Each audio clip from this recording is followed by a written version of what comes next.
This is the 23rd anniversary of 9/11, and being the only eyewitness and survivor that I know of who was going toward ground zero instead of running away from it when this happened, I thought of doing a video for the first time to retrace my steps on the day.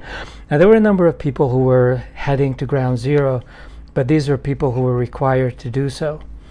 They were firefighters and policemen, and it's remarkable that within months the establishment started to falsify history, creating a statue that showed, a black man, a white man, a transvestite, whoever, like as it was a multicultural effort to put down the fires. And if the establishment falsifies and rewrites history within months of a historic event happening, then imagine what they are doing 23 years later. So this is where I worked, 250 West 57th Street.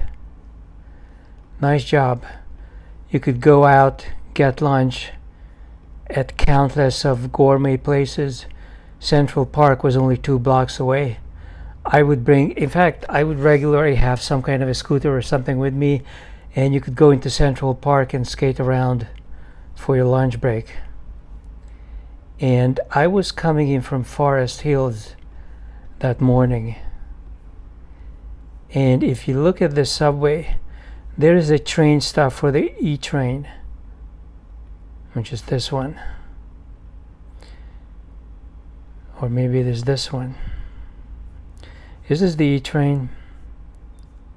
Yep, this is it. So this is where the subway would stop, and I would wait for 10 minutes. They would open the door and just leave it at the station. And I'm thinking, what the hell?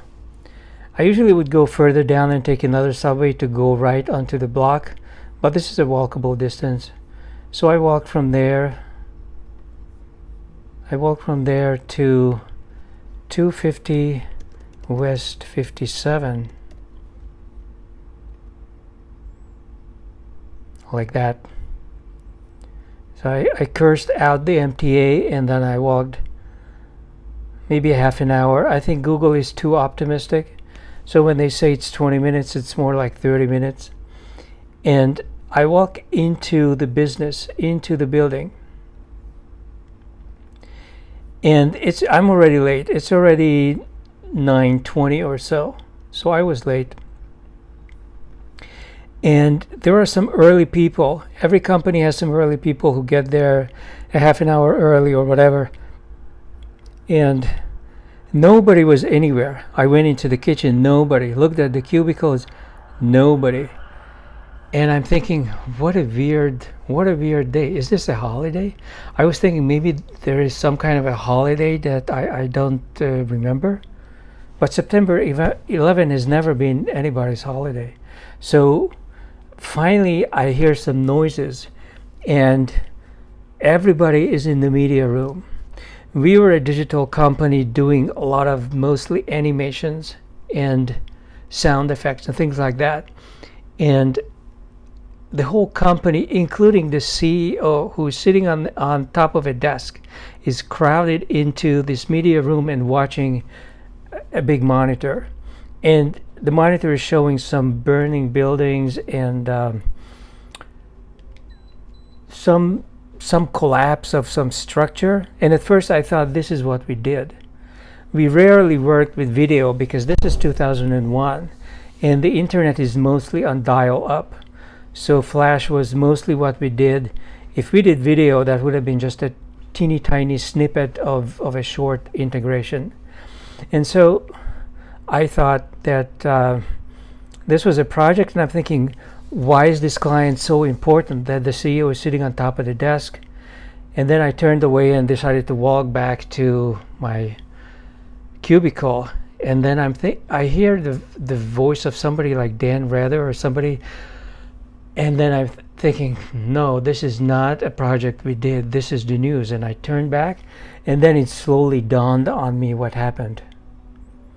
And so I spent maybe half an hour there. I don't think there was any internet. There was no way to do anything. some of the phones worked. I do remember that. I think cell phones did not, but the wire, like the landlines, worked. In any case, I walked out to 8th Avenue and then into the park, and all of the traffic was shut down. There was no motorcycle, car, train, bus, any kind of traffic. Everything has been shut down, but the bridges have been open.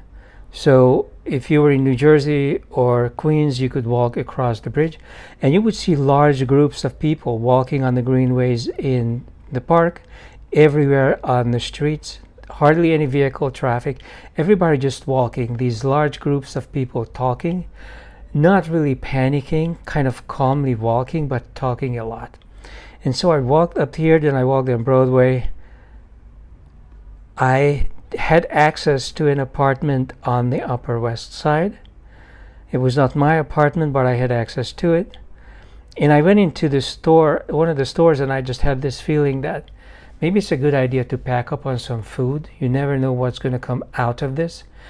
And I went into one of my favorite food stores. It's up in the 90s or 80s. It was like a gourmet shop, and it was packed. You had to stand online to get anything.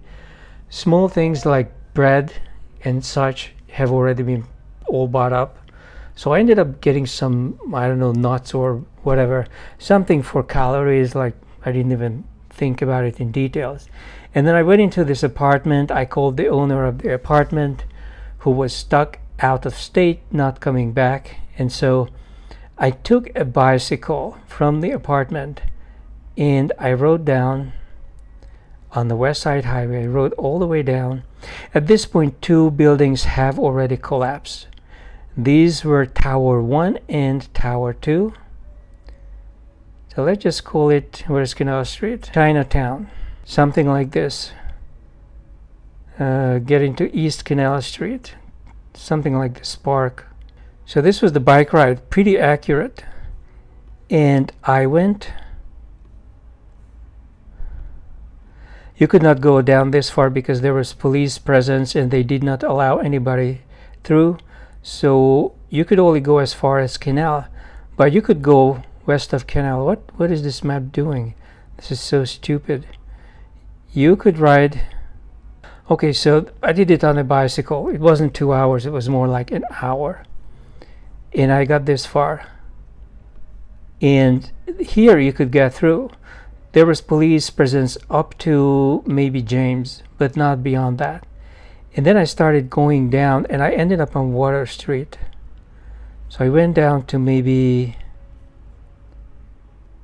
somewhere around Maiden Lane. I went down to maybe this far. And after that, I started to approach Broadway, which is where the buildings collapsed. I think it might have been, Maiden Lane maybe here. Like that. And I was stupid enough not to bring a camera. But in any case, by then, the 2 buildings were down. And as you know, initially when they were hit, they were not heavily damaged. A couple of floors had fires on them, and the firefighters came out.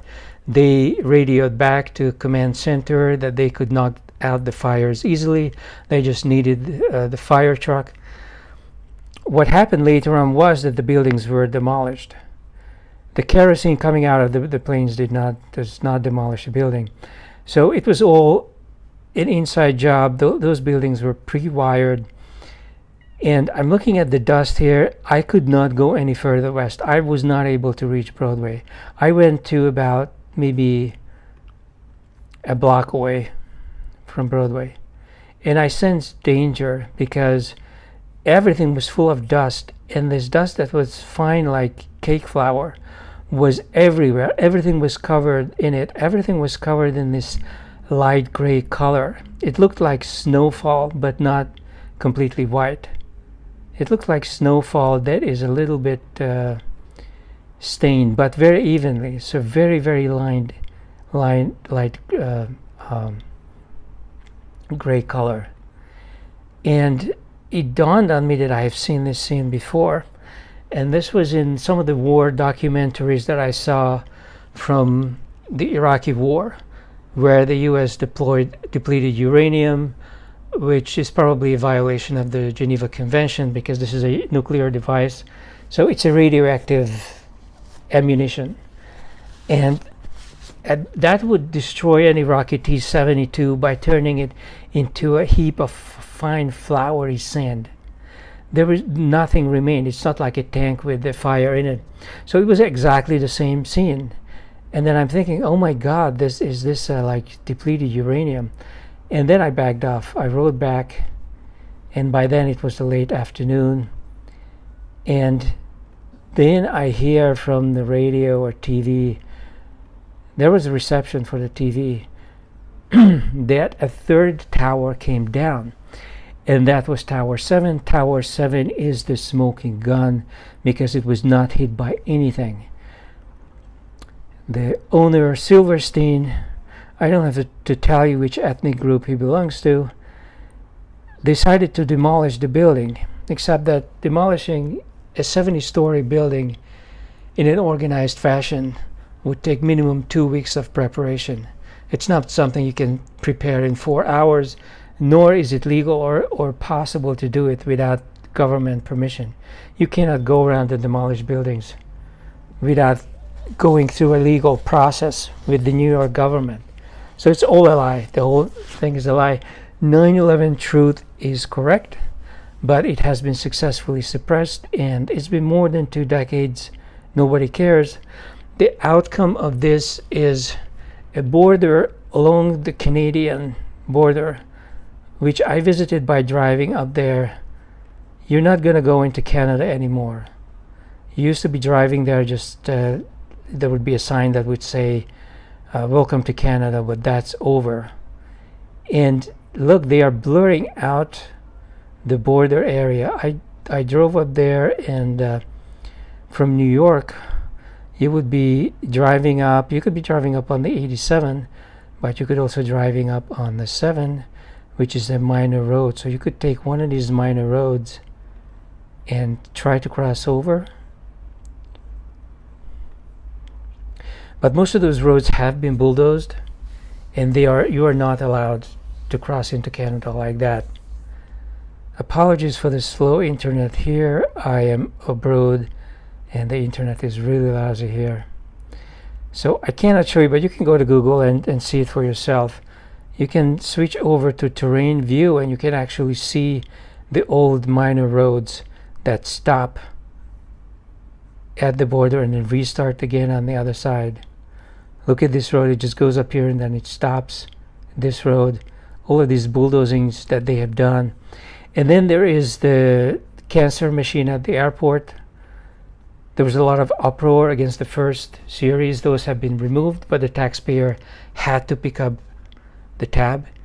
And Michael Chertoff, who was behind this whole plan, the same ethnic group as Silverstein, pocketed all those millions of dollars for those machines. And now we have the new cancer machine. I personally have never gone into them. I always ask for a pet down, even if I'm in a foreign country, even if it's a circus or a scene that I create. So whatever. But the point is, the oppression, the TSA, Homeland Security, the secret surveillance, everything, the endless wars that they wanted to come out of this event has been achieved and has not been challenged. Okay, this is my memory or reflection on what happened 23 years ago. Nobody really cares, but the aftermath is still here. I'll be back.